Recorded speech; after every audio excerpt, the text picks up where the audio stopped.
What's up again, guys? Thank you so much for joining in again. Welcome back to my channel. Please don't forget to subscribe and share it to your friends, and we all become one big family. Today we're going to be tackling a Crafty Couples DIY, and this is something that you can do with an old phone box, as you can see below.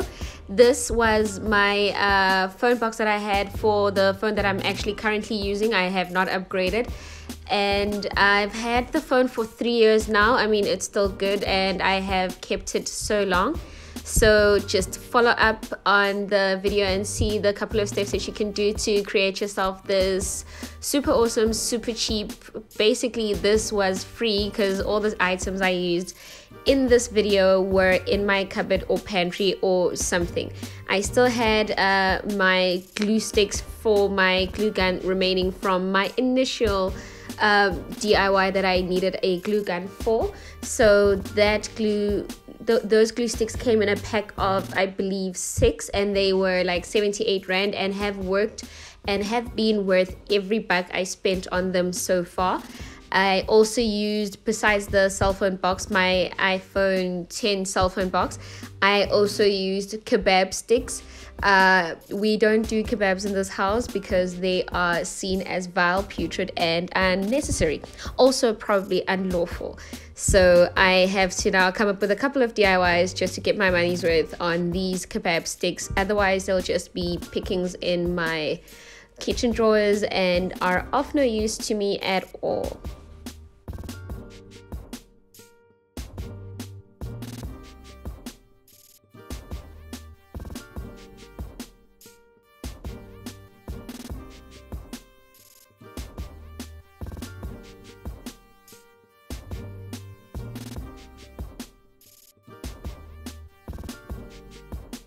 Now, to begin preps for this DIY, if you're using a surface like this box that I particularly had for mine, you're going to need to sand down the sides of the places you're going to be using your hot glue on. This you can do with like a fine to medium coarse grit sanding paper, and then you can begin to then measure out your spaces, line it up, and then you can follow it up with your sticking of your kebab sticks or dowels if you actually do go out and buy dowels for a particular DIY like this one.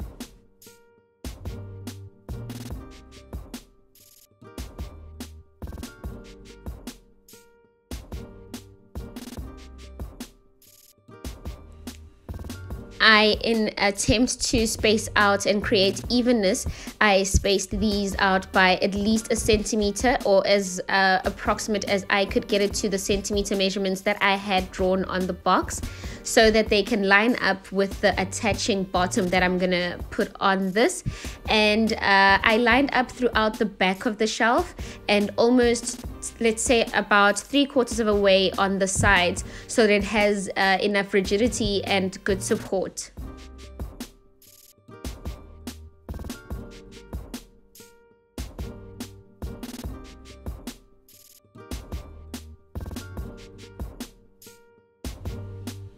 So I followed up doing the same on the other side, and I ensured that I had the same number of dowels facing each other on either side, so that it has the support structure that it needs. So you are going to get some glue hairs from your hot glue gun. So to get those off of your project, you can either hair dry them away, or you can just tug away at them. They do come off without any difficulty, so it's not so much of a stressor. Now, what I was doing here was measuring out the distance that I want to have the shelf be. I didn't want it to be incredibly long because then that makes it less rigid and more flawed. So the shorter you have it, the more structurally sound it becomes, because at some point I was thinking that I may add like a pot plant or an decorative item on the top shelf, and I don't want it to topple over if it's too long. So I didn't have my proper cutting instruments with me, so I did actually use a scissor to cut those down. They were uneven, but then also gave me the other tedious task of sanding them down to try get them to be as even as possible.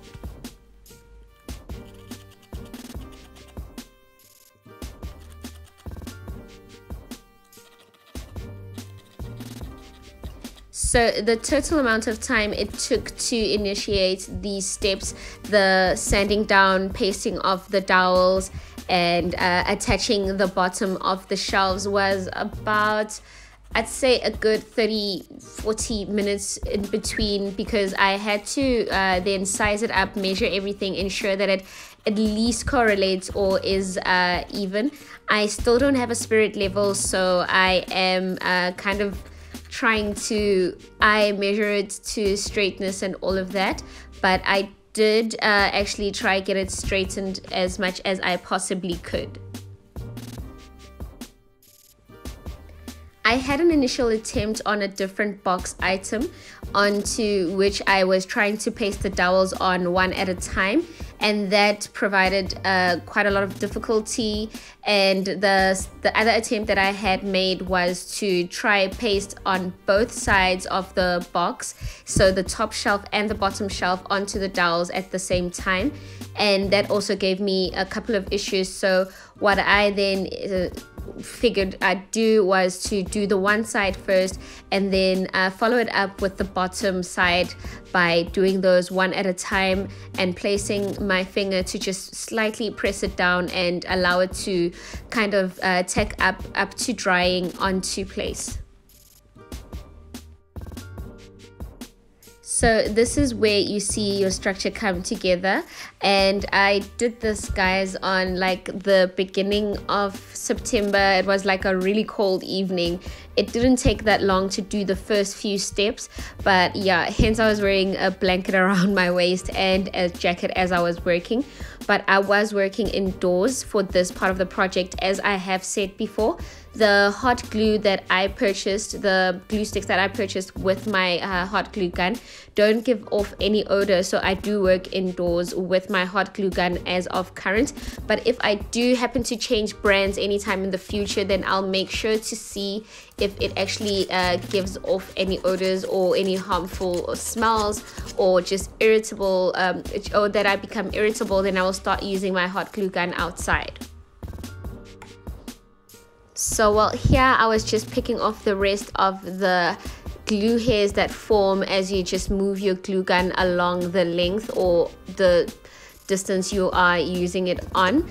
And my follow-up step the next day, so this was an actual total 2-day project, was to spray painted a matte black color using a I'll double check the brand and I'll link it in the description box below, just to be brand specific. It was quite a nice flat black.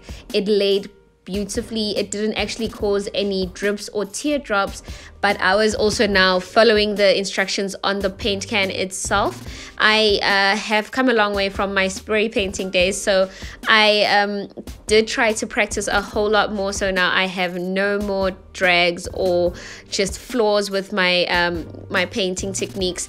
So yeah, it does look good, but I had to put on 2 coats because this was a white box and the dowels themselves were also quite a light tone of color. It was a natural tone of wood, so to just get it evenly coated and to have it flush and flat and perfectly matte, I had to put on 2 coats. So after this coat, I let it dry for about 15 minutes outside, and then I went in for a second coat.